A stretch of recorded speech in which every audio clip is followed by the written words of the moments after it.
सर्वप्रथम हम संत श्री आसाराम जी आश्रम परिवार की ओर से आदरणीय श्री गजानंद सतपाल जी महाराज, जो कि विश्व हिंदू परिषद की ओर से धर्म जागृति के कार्यों में कार्यरत हैं पिछले कई वर्षों से, और बाबू जी के प्रति इनका जो स्नेह और सद्भाव है वह इन्हें हर वर्ष यहाँ खींच लाता है। आप तीर्थयात्री भी यहाँ आए, आप जैसे कुछ लोग पहले भी यहाँ आए होंगे। आप सभी का इस पवित्र तीर्थभूमि पर खूब खूब स्वागत है। खूब खूब आभार व्यक्त करते हैं हम कि आप इतनी दूर से यहाँ आए।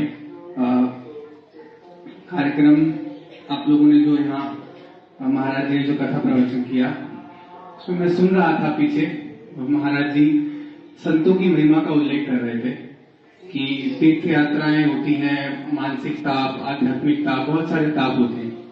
बाह्य तीर्थों में स्नान करना जाना एक अलग विषय है, लेकिन जब नाम गंगा में व्यक्ति स्नान करता है, महापुरुषों की दीक्षा, महापुरुषों के वचनों को जीवन में आत्मसात कर अपने जीवन को उनके जैसा बनाने का प्रयास करता है, उस ज्ञान को अपने जीवन में उतारता है। क्योंकि पूज्य बापू जी ने अपने जीवन का संपूर्ण काल विश्व मानव को यही संदेश देते हुए व्यतीत किया है। बापू जी ने जितने लोगों को भगवान नाम महिमा, मंत्र दीक्षा, गुरु मंत्र दीक्षा का जितने लोगों को बापू जी के द्वारा लाभ मिला है, उसका बयान करना संभव नहीं है वाणी के द्वारा। कार्यक्रम को मैं आगे बढ़ाते हुए महाराज जी से कुछ प्रश्न करना चाहता हूं मैं, क्योंकि वो यहाँ आए हैं इतनी दूर से। तो एक समाज में एक संदेश भी जाता है इससे कि आज इस घोर कलिकाल में भी लोगों के जीवन में इतनी सात्विकता मौजूद है। आप लोगों ने भी हरिनाम कीर्तन भी किया, वो भी मुझे बहुत अच्छा लगा देखकर। तो मेरा पहला प्रश्न है महाराज जी से कि आप पूज्य बापू जी से दीक्षित नहीं है और गत कई वर्षों से आप आश्रम में आ रहे हैं। हमारा विचार प्रकट करने के लिए आपने अनुमति दी, इसलिए मैं आपका पहले आभारी हूँ।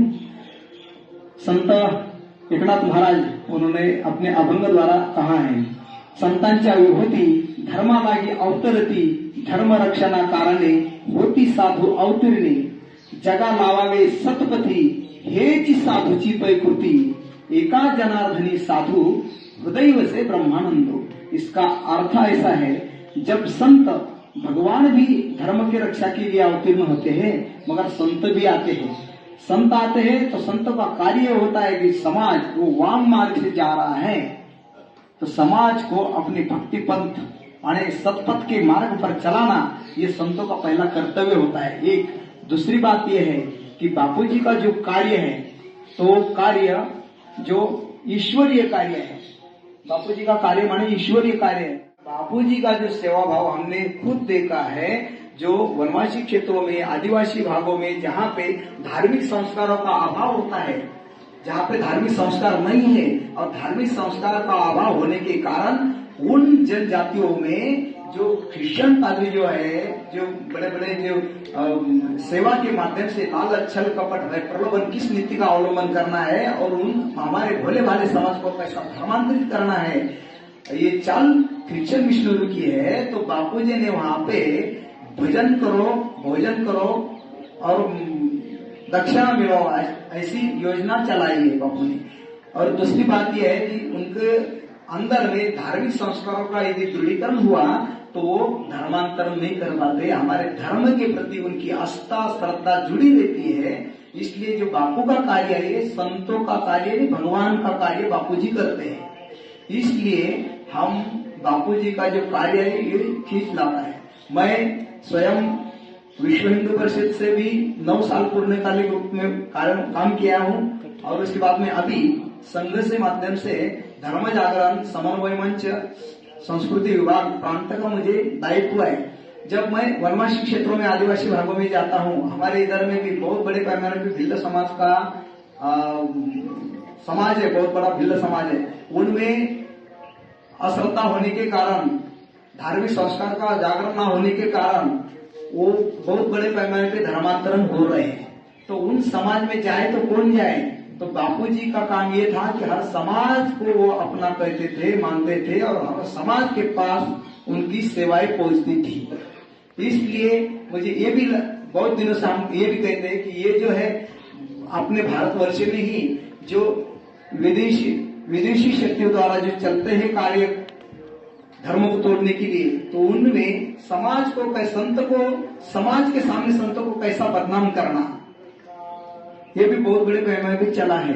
और ये हमारे संत को समाज के सामने बदनाम करेंगे ताकि समाज की श्रद्धा संतों के ऊपर ना रहे, क्योंकि आप आजकल में कोई बने समाज की श्रद्धा है नहीं, तो जो संत कहेंगे तो धर्म को मानने वाले हैं। तो ऐसे संत को समाज के सामने उनको बदनाम करने का षड्यंत्र बहुत कालों से चला है। वैसे पहले भी स्वामी श्रद्धानंद महाराज, उन्होंने आर्य वैदिक प्रवर्तक थे, उन्होंने भी बहुत बड़े पैमाने पर उनके माध्यम से परावर्तन हुआ। जो धर्मांतरित हो चुका था समाज, उनके माध्यम से बहुत बड़े लगभग 1.25 लाख लोग अपने हिंदू धर्म में फिर वापस लाने का कार्य किया। उनको रशीद ने गोली मारकर उनकी हत्या कर दी। कंधमाल जिला जो है ओडिशा का, वहाँ पे स्वामी लक्ष्मण महाराज सरस्वती, उनकी भी जन्माष्टमी की तैयारी चालू है। और उस समाज में जो वनवासी क्षेत्रों में, गिरी कंधारों में हमारे संत का जो कार्य होता है, सेवा भाव चलता है, तो इससे क्रिश्चियन मिशनरी जो है तो उनका काम वापस स्थगित हुआ था। इसलिए वो आड़ आने वाले संत उनको मारना, फिर उनको जन्माष्टमी की तैयारी चालू है। स्वामी श्रद्धानंद महाराज को 13 गोलियां डगवा के उनका मन शांत नहीं हुआ, कुल्हाड़ी से उनके हाथ पैर भी तोड़े गए। तो ऐसा बहुत बड़े पैमाने पे ऐसे संतों के ऊपर में अन्याय अत्याचार होता रहा है। तो ये भी जो है बापू जी को बदनाम करने का जो षड्यंत्र समाज के प्रति, वो उन्हीं का रहा हुआ है।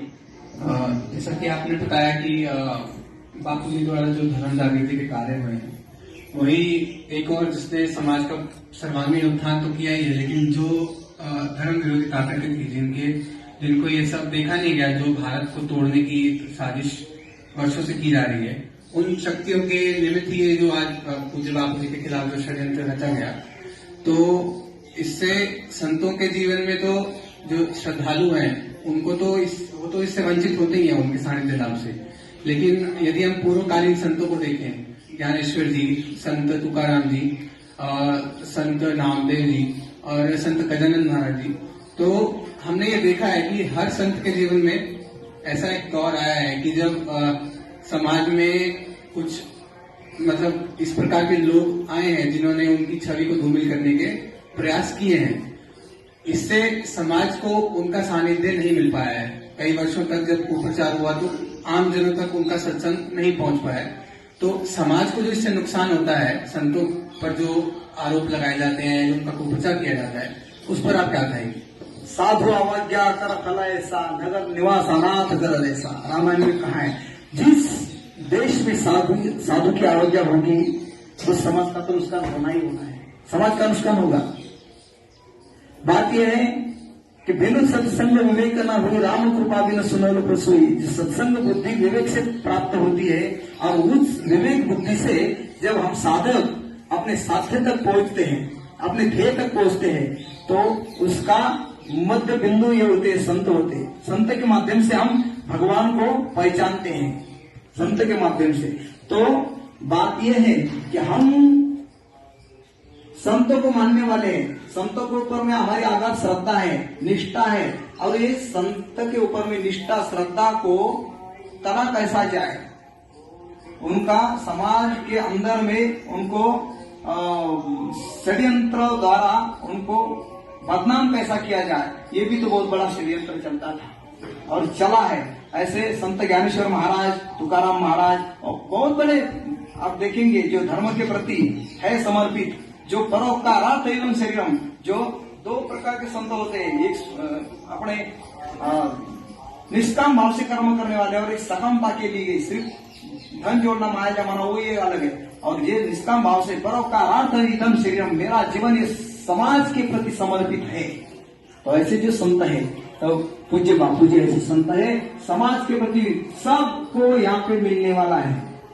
कोई दुखी आ जाए, दरिद्र भी आ जाए, और कोई रोगी भी आ जाए, तो उसका भी इलाज यहाँ पे होगा। ऐसे सबके लिए संत का ये होता है। बात यह है, परोपकारार्थ इदम शरीरम, नदी ना पी कर भी अपना जल, वृक्ष ना खाए कर भी अपना फल, वैसे संत का होता है। अपना फल तो ये नहीं करता है, दूसरों के लिए, समाज के प्रति के लिए।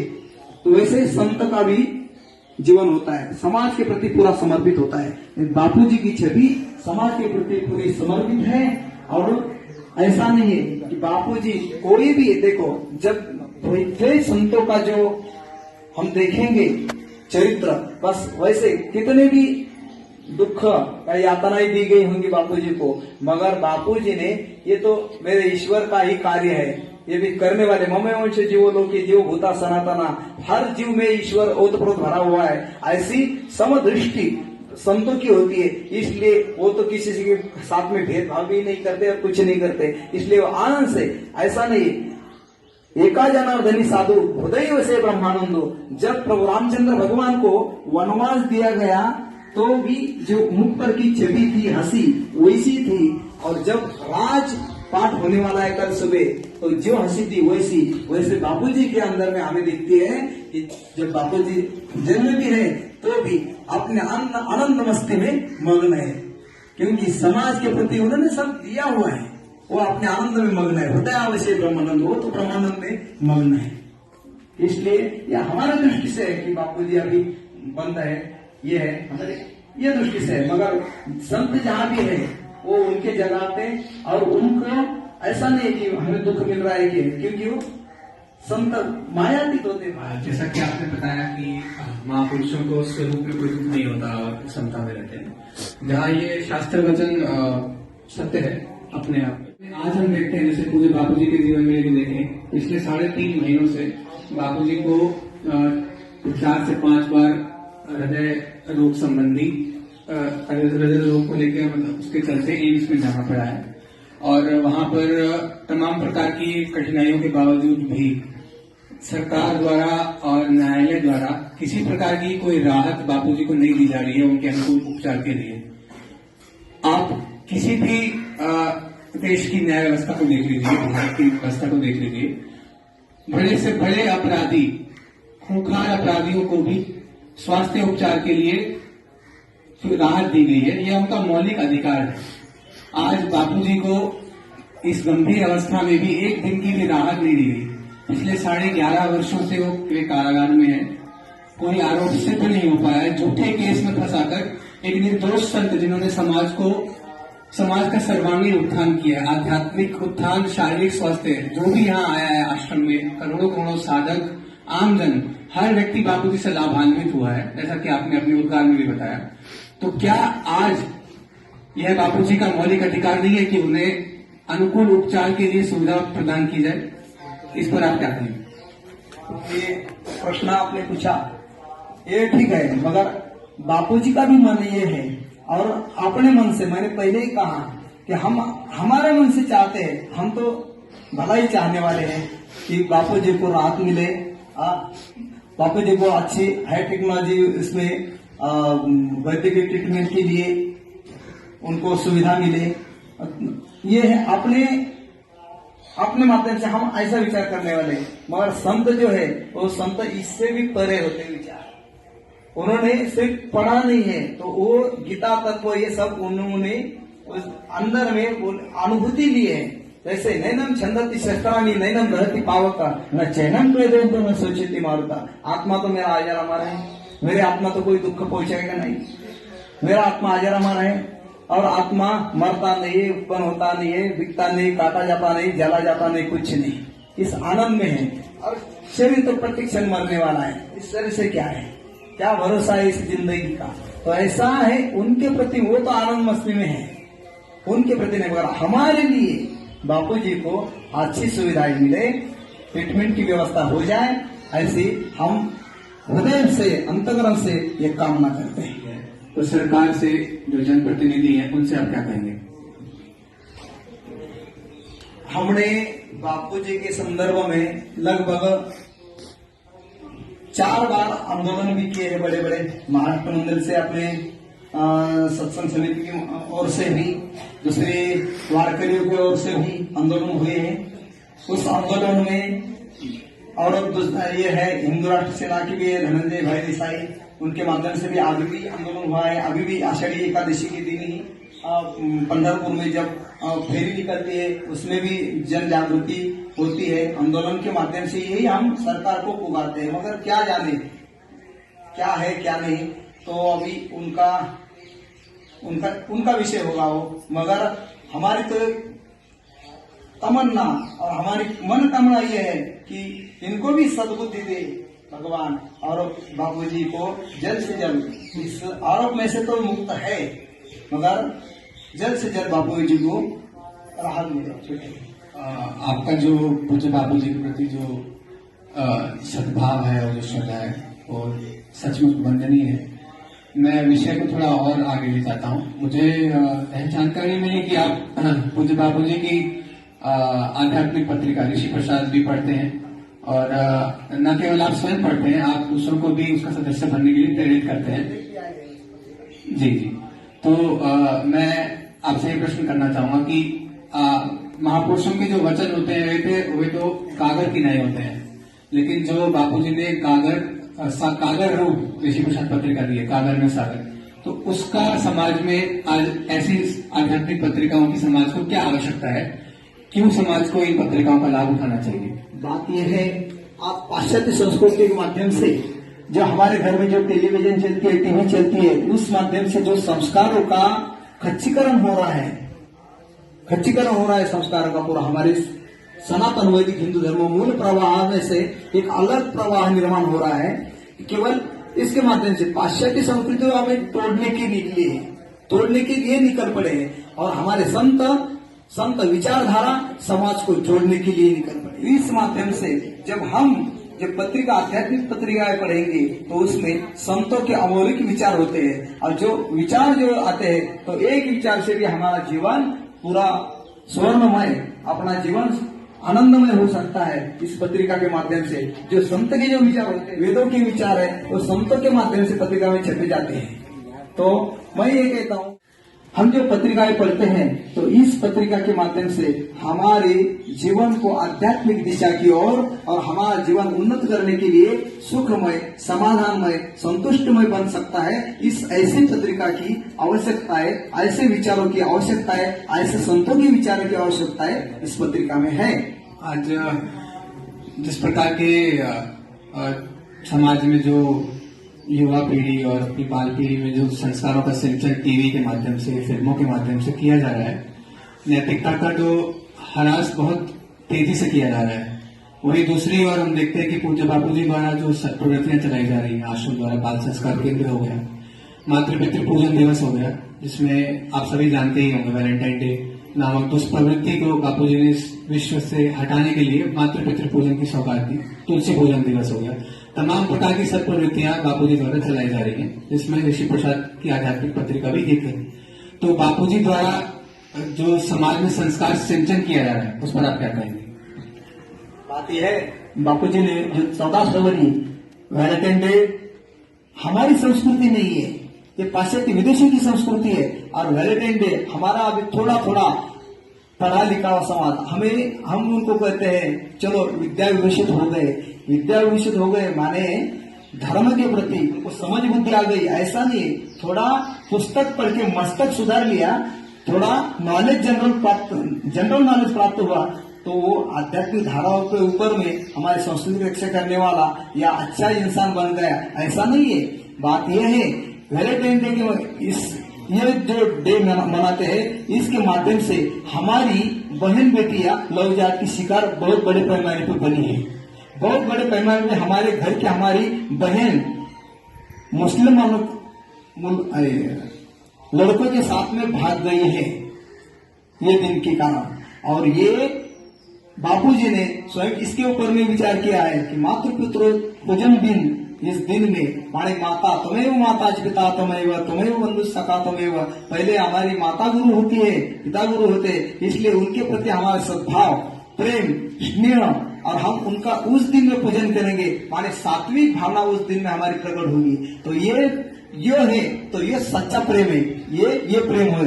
ये प्रेम नहीं होता है, ये जो है पाश्चात्य संस्कृति का जो 14 वैलेंटाइन डे 14 फरवरी का दिन, तो ये सच्चा प्रेम नहीं, ये बद प्रेम है, ये शुद्ध प्रेम नहीं है। ये सिर्फ लव का दिन बनाएंगे, आई लव यू कहेंगे, और इस माध्यम से हमारी ही लड़कियां उनके साथ में भाग जाएगी। ऐसे भारतवर्ष में बहुत बड़े पैमाने पे लव जात का शिकार बनी है लड़कियां, इस माध्यम से। और बापूजी ने उदात्त विचार हेतु से माध्यम से पूरे भारतवर्ष में मातृ पितृ पूजन दिन का प्रोग्राम जो रखा है उसका भी हम बहुत बड़े पैमाने पे बड़े बड़े आयोजन भी करते हैं। उसमें ये भी और ये दोनों विचार हम समाज के प्रति जब आदर्श युक्त माध्यम से जब मानते हैं तो समाज भी उसका स्वीकार करता है कि भाई ये हमारी संस्कृति नहीं है। जिस प्रकार आपने बापूजी के विषय में जो उल्लेख किया कि संस्कृति का जो बापूजी प्रचार कर रहे हैं, तो आप लोग देखते ही होंगे कि किस प्रकार बापूजी के साधक इस संदेश को जन जन तक पहुंचाते हैं। सभी सत्प्रवृत्तियां आश्रम द्वारा की जा रही है और यहाँ पर निष्काम भाव से जो सेवा की जाती है, देश भर में जो स्कूलों में अलग अलग जगहों पर साधक पहुंचकर बापूजी के ज्ञान को जो पहुंचाते हैं ऋषि प्रसाद के माध्यम से, तो ऐसे सज्जन जो लोग हैं उनके विषय में आप क्या कहना चाहेंगे? समाज को इस प्रकार के लोगों की किस प्रकार आवश्यकता? भारतवर्ष में जो संतों का विचारों का प्रसारण हो जाए और उस विचार से समाज हमारा सुखी बन जाए, संस्कृति की तरफ वो खींचा है और हमारी श्रद्धा धर्म संस्कृति उसकी रक्षा के लिए और निकल पड़ेंगे। तो जो संतों का विचार होता है वो संतों का विचार जब समाज के प्रति समाज के हर घर तक जो पहुंचाने वाले जो बीच में के जो साधक होते हैं ना, साधक कहते हो आप, तो वही जो ही ईश्वरीय कार्य है ऐसा उदात्त भाव लेके हम जब ये विचार लेके चलते हैं तो हमें ये काम करने का जो अनुभव है माने अनुभूति है आनंद है वो भी हमें मिलता है। ये हम हमारे खुद के लिए भी करते हैं कि जब हम यानी बापूजी का हम संदेश पहुंचा दिए ना तो ये इसमें से हमने बापूजी का काम किया ऐसा नहीं, हमारे मन को भी आनंद प्राप्त होता है। चलो हमने संतों की वाणी का विचार का प्रचार प्रसार हमने समाज के प्रति किया है, समाज के अंदर में किया है, इसलिए समाज सुखी हो जाए ऐसा जो विचार होता है वो संतों का विचार होता है।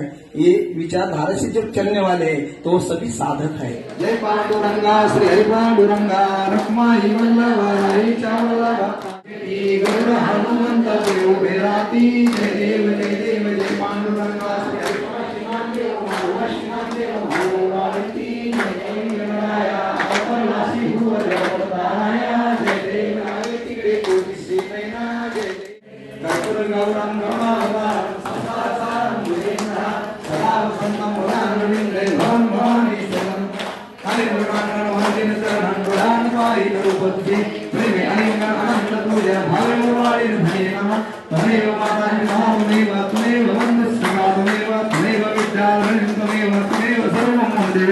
हाय नवाचा मनसेंद्रिय वा बुद्धर्मदा प्रभुदेस्वाहा हरोमि यद्यत् सकल परस्मै नारायणाय समर्पयामि। अच्युतं केशवं नारायणं कृष्णं वादेवं श्रीधरं माधवं गोपिकावल्लभं जानकीनायकं रामचन्द्र हरे राम राम राम हरे हरे, हरे कृष्ण कृष्ण कृष्ण हरे हरे।